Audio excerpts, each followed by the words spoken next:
Hello, everyone. My name is Miranda. I'm here to share the story of how my daughter and I sought revenge against my husband. The trouble centers around a major company that my husband used to own. I say used to because at this moment, neither is the company flourishing, nor is he the owner anymore.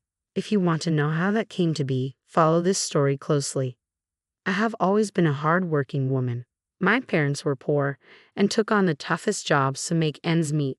I grew up in poverty and attended a public school, but I never complained. I worked hard and earned excellent grades. Upon graduating, I received an amazing scholarship for a business degree. My dream come true. It was while studying that I met my husband, Jordan. Like me, he was majoring in business, and we bonded over our shared ambition to start our own company. Eventually, we became close and started dating. He was an amazing boyfriend and later a good husband. After graduating from college, both Jordan and I landed high-paying jobs. However, once we got engaged, Jordan left his job to start his own company. Since he lacked the funds to launch a business, I decided to support him financially. Jordan, I said, I know you really want to build a company. I want you to follow your dreams. You can quit your job and start your company now. But I don't have the money, Miranda. If I don't work, where will the capital come from? Besides, I have to support myself. I will take care of everything, Jordan. With my salary, I can support both of us financially. I'll use my savings so you can start immediately. You don't have to worry about anything. Really, Miranda? You'll do that for me? God, I am so lucky to have you. I was serious about supporting him, and I did much more than that. For over 25 years, I worked for his company without having any stake in it. It was entirely his. I helped him financially and sacrificed my savings while he was building his empire. I even helped out at work after finishing my own job.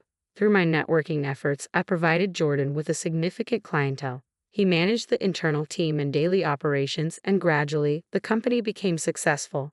I quit my job and took a position at his company to help him out. Together, we made our dream come true. We were happy, both professionally and in our married life. However, things didn't stay that way for long. The trouble began when I gave birth to our daughter, Mona. I could tell that Jordan was disappointed. Jordan, what's wrong? You don't seem very happy. It's not important, Miranda. It's just that I wanted a son. I was hoping for an heir for my company. Our daughter can be your heir, Jordan. We're both here to guide her. She'll be perfect. Don't worry about this. Jordan didn't argue further, but I could tell he wasn't convinced. Despite my best efforts to alleviate his concerns, they never went away. Things got even worse when his sister gave birth to a boy named Taylor. Jordan was thrilled and spent a lot of time with him. While I was happy that he finally got to do boy things with someone, I never imagined he would end up neglecting our daughter because of it. Whenever Mona and Taylor got into trouble, Mona always received the scolding. Jordan and his sister dismissed Taylor's actions with boys will be boys. I had numerous arguments with Jordan about it, but he saw nothing wrong with what he was doing. One day, Mona came to me and asked, Mom, why doesn't Dad love me? Is it because I'm a girl? Mona, dear, why are you thinking like this? That's not true at all. Your dad loves you very much. But Taylor said Dad doesn't love me. Dad likes him better. He plays with him all the time and gives him lots of attention. Darling, Taylor isn't telling the truth. Don't listen to him. Your dad loves you, Mona. Just then, Jordan and Taylor walked in, holding hands and smiling at each other. For some reason, it made my heart go cold. Taylor approached us and said, I'm not lying, Miranda. Jordan does love me more. He's told me that many times. I just told Mona today. Taylor, that's a very mean thing to say. Jordan loves both of you. There's no reason to hurt Mona like that. Stop scolding him, Miranda. He's just a boy. He loves me and doesn't want to share. There's no reason to scold him. He said nothing wrong. I do love him a lot. Mona needs to be less sensitive about everything. Yes, Jordan comforted Taylor instead of her own daughter. Mona cried silent tears while holding onto my dress. From that day, I started to resent my husband little by little. We fought a lot over his favoritism, but he never listened to me. I stayed with him because of my daughter. Despite everything, Mona loved her dad and wanted his undivided love. She worked hard to earn it, always telling people that her dad was her idol and role model. Sadly, Jordan never valued her immense love for him. Years passed and the favoritism never stopped. Mona tried even harder to impress her father. She was a good kid with great grades and never received any complaints from school. However, Taylor was a spoiled child who constantly looked down on people. Yet in my husband's eyes, he was always the better one. When Mona graduated from high school and wanted to pursue a business degree, Jordan didn't pay much attention. However, when Taylor asked us to fund his business degree, he jumped at the opportunity and paid for it entirely out of our pocket. Mona managed to graduate from college and secure a good job in my husband's industry. Meanwhile, Taylor dropped out and spent his time and money on video games. Instead of reconsidering his stance, Jordan gave Taylor a job at our company, but he never offered Mona a position. Taylor wasn't a stellar employee. He often slacked off, making others, including Jordan, do his work. Seeing all this, Mona was heartbroken yet determined to win her dad's approval. I also worked hard at the company, striving to make it successful and leave a legacy for my daughter. Never in my wildest dreams had I imagined that my efforts would go in vain. When Jordan and I were in our 60s, he suddenly decided he wanted to retire and spoke about handing over the business soon. In my mind, I thought Mona would inherit the company as our daughter and legal heir. However, that never happened. One day, Jordan came home from work looking very happy and called Mona over, saying he had something important to discuss. I thought he would finally ask her to take over the company. Instead, he announced something despicable with a grin on his face. "I transferred the business to Taylor today," he said. "We signed all the papers, and he'll be taking over the company next month. I wanted to let you both know." "You have to be kidding me. You gave our company to Taylor. Are you insane? You never even discussed this with me. And what about Mona? Did you actually overlook your own daughter? Mona is a woman and can't handle the hardships of running a business. She's not fit for the company. Taylor has been with me for a while and is more suited, so I made this decision." "God, you gave the company to Taylor? He can't even handle basic tasks. I've been working in this sector for a long time, and you think I'm unworthy." "Taylor isn't a pro at this yet, but he'll learn. He's a man, so it won't be difficult for me to groom him for the role. It would have been impossible for you even with experience." "How dare you say that, Jordan? I'm a woman, and I helped you set up this business. I spent 25 years of my life supporting you and this company. You've overlooked my feelings as well." Jordan's blatant sexism and disregard for both Mona's and my contributions were the final straws. It was clear he would never see us as equals, and I knew I had to do something to change the course of our lives. "Look, Miranda, I'm grateful for your help, but this company is in my name. Only I have the right to decide what happens to it. My decision is final, and everything is set. There is no room for arguments." I was reeling from Jordan's words. It felt like my entire world had come crashing down. I had spent half of my life working tirelessly for the company, all for my family, and in the hope that one day, my daughter would inherit it. Jordan disregarded everything and handed the company to his nephew. I should have seen this coming, but I was naive enough to believe Jordan wouldn't do it. I was wrong. He casually handed over our blood and sweat to his nephew, a complete loser who couldn't hold a job. Mona was also exceptionally heartbroken. She had spent years trying to earn her father's approval and worked hard to prove she was capable of handling the company's affairs. Jordan wiped out years of her hard work with a single decision. We were completely cheated out of our fair share, and it felt surreal. Jordan's nonchalant attitude only made things worse. That night, Mona came to me alone and broke down in tears. Seeing her in pain crushed me inside. Anger started to bubble up in my heart, and I made a plan. I was going to destroy Jordan's business. I would get my revenge against him for me and Mona. I encouraged my daughter to start her own company in the same industry. "You need to make use of your skills and open your own company," I said. "I know you have learned a lot over the years. Your experience will help you immensely. You don't need Jordan's company. You will make your own. I will help you as I helped him." "Mom, I'm not sure," Mona replied. "I mean, I always did everything under your guidance. How can I be confident about a new venture?" "Mona, you are a pro now. I have full faith in you. Your dad only became so successful because I invested money and helped him navigate business decisions. Without me, he wouldn't have secured so many clients." "But will it be okay to go against Dad? I know if I start a new company, many clients would leave him. Won't you be mad at me? You did put a lot of effort into Dad's company. I know it's like your baby." "You have my full support, Mona. Your dad used us to build his clientele. If he doesn't care about our feelings, you don't need to either." I could tell that slowly. I was getting through to her. She was super upset at her dad. feeling used and discarded simply because she was a woman. The fact that Taylor gloated about taking over the company also fueled the fire. Since Jordan gave away the company without consulting me, I was going all out to destroy him. I would help my daughter become even more successful than her father. I also knew that I would divorce my husband. However, that would have to wait.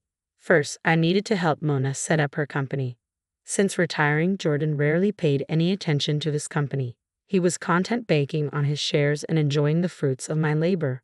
Mona had also stopped speaking to her father, and I rarely interacted with him, so he had no idea Mona had even opened a new company. Gradually, word spread about Mona's company. I shared what Jordan had done and why I was supporting Mona instead. People were shocked by Jordan's blatant favoritism and became reluctant to do business with him. Additionally, they were skeptical of working with Taylor, given his lack of experience. When they heard I was helping Mona run her business, they preferred to work with us. As I mentioned before, all these clients had joined our old company due to my efforts. Jordan's company started losing clients at an alarming rate. He was confused about why his shares were dropping rapidly. When Taylor frantically informed Jordan about what was happening, he finally came to his senses. Mona has started a new company, Jordan, Taylor said. She is competing with us now. She's the reason we've lost so many clients. You need to do something. What? That's impossible. Mona can't open a business. She is a woman. A woman cannot just open a big business and become successful like that. No, Jordan, it's true. Your daughter has opened a company. Look at this. Our clients have mentioned they no longer want to work with us because Miranda left and is supporting Mona instead. Some clients even said their colleagues mentioned that Mona was way better at the job, so they decided to leave as well. No, that's impossible. This is a man's job. How can they rely on Mona so much? She can never be as good as me and you. She's not a man. You might want to rethink that, Jordan. As you can see, Mona is doing much better than you, even though she just started. Plus, you keep forgetting one thing. It was me who helped you get more clients, so it's natural you will lose them if I start supporting someone else. How can you do this to our company, Miranda? We built this together. Don't you have any remorse for destroying us? Stop saying us, Jordan. Even after I helped you build the company, you overlooked me and gave it to Taylor. You never once consulted me about your decision. Now you and he can figure out how to save your company. I said that and immediately left. They kept calling for me and asking me to talk, but I didn't listen. While Taylor and Jordan were busy discussing what they could do, I packed my bags and left for my daughter's house. She knew about my plans to divorce Jordan and was supporting me. When I arrived at her house, she already had a room prepared for me. When Jordan noticed I had left and taken some of my things, he started blowing up my phone. First, his messages were filled with demands for me to come home, then with rants about how I was destroying his life and hard work. I read every message but didn't reply. I didn't answer his calls or respond to his voicemails. A few days passed and Jordan didn't come to Mona's house to talk things out with us. Instead, he was busy trying to use his brains and do some damage control at his company. However, he soon realized that it was too late. Even employees started to quit since Mona's company offered better pay and guaranteed a steady cash flow from her growing clientele. Many high-ranking employees left the old company and joined us instead. About 2 weeks later, Jordan did show up at Mona's door just after my lawyer had served him with divorce papers. He came and said, "Miranda, Mona, please don't do this to me. I am your family, and so is my company. Have some mercy on me. Mona, I have no problem with you starting the company, but please don't take away my clients. We will go under if you don't stop." "Why should I care about you and your company, Dad?" Mona replied. "You made it clear that I was not a part of it. And you made it clear I was no part of it either," I added. "You don't get to come here and make demands, Jordan." "Look, I know I messed up, but I only did what I thought would be best for the company," he pleaded. "And that meant handing over your power to your useless nephew who doesn't have any concrete knowledge of running businesses." "That makes total sense, Dad," Mona retorted. "You made it clear back then that I didn't deserve the company because I was a woman, and you ignored Mom's perspective on this because she is a woman." "I'm sorry, Mona. Please, guys, just tell me how I can make this right. I don't want to divorce Miranda. Mona, I don't want to destroy our relationship. I love you guys." "Those are lies, Jordan. You are only here because of your company. If you had even a little respect for us and our hard work, you would never have gone behind our backs." Hell, even 2 weeks ago, you said it's impossible for Mona to have a successful company. The joke's on you, Dad. With Mom's help and my skills, I'm all set to have an even bigger and better company than you guys. Please don't do this. Fine, if you want to destroy Taylor and the company, then go ahead. I guess I deserve that, but please don't abandon me. I need you guys. You are my family. There is no use crying now, Jordan. You made your choices and we made ours. We don't have to have any kind of relationship with you. We are done, Mona said, outright disowning her dad and kicking him out. Jordan begged and pleaded, but we didn't hear him out. He had lost all his chances and wouldn't be getting another one. Both Mona and I were heartbroken over what had happened. It was a big blow, especially since the betrayal came from the one closest to us. Months passed and neither Mona nor I relented. I divorced Jordan and ended up getting the house. Meanwhile, Jordan chose to keep the company, still holding on to the hope of restoring his reputation and clientele. I knew the business better than him and could tell that it would never stand again. Taylor was a lousy boss with no business sense. All he did was shout at his employees and lay down inhumane rules. There were numerous complaints about the internal workings of the company, and many people left their jobs. Currently, it is standing on a very shaky foundation, and the future looks bleak.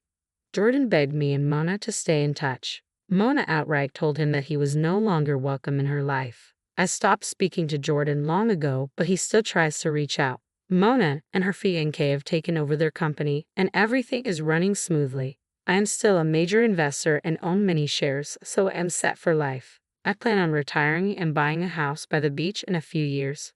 For us, the future holds a lot of promise, while Jordan and Taylor are stuck in the ruins of the past.